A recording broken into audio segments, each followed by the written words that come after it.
আরজিকর হাসপাতালে মহিলা চিকিৎসককে ধর্ষণ এবং খুনের ঘটনায় তোলপাড় গোটা দেশ। এই ঘটনার প্রতিবাদে রাজ্যসহ গোটা দেশের বিভিন্ন প্রান্তে মিছিল আন্দোলন অব্যাহত। দফায় দফায় চলছে বিক্ষোভ প্রতিবাদ। এখনও স্বাভাবিক ছন্দে ফেরেনি হাসপাতাল। আরজিকর হাসপাতালে তরুণী চিকিৎসকের ধর্ষণ এবং খুনের ঘটনায় এবার গর্জে উঠলেন রাষ্ট্রপতি দ্রৌপদী মুর্মু।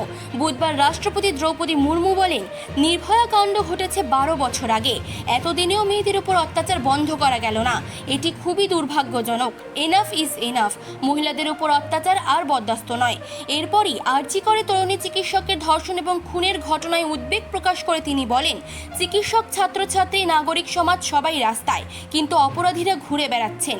কোনো সভ্য সমাজ মহিলাদের উপর এমন অত্যাচার মানতে পারেন না। ঘটনাটি ভয়ঙ্কর এবং হতাশাজনক। এরপরই সরাসরি কোনো নাম না নিয়ে রাষ্ট্রপতি বলেন, আমাদের সমাজের একটি সৎ এবং নিরপেক্ষ আত্মদর্শনের প্রয়োজন।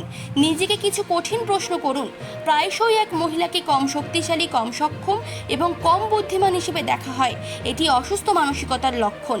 নাবালিকা নির্যাতন প্রসঙ্গে বলতে গিয়ে এদিন রাষ্ট্রপতির কথায় উঠে আসে মহারাষ্ট্রের বদলাপুরের সাম্প্রতিক একটি ঘটনা।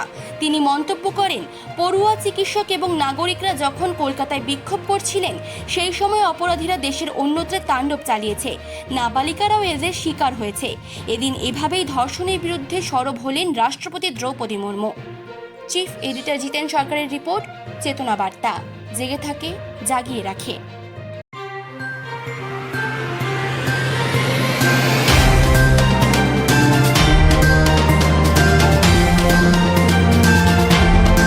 চেতনা বার্তা, জেগে থাকে, জাগিয়ে রাখে।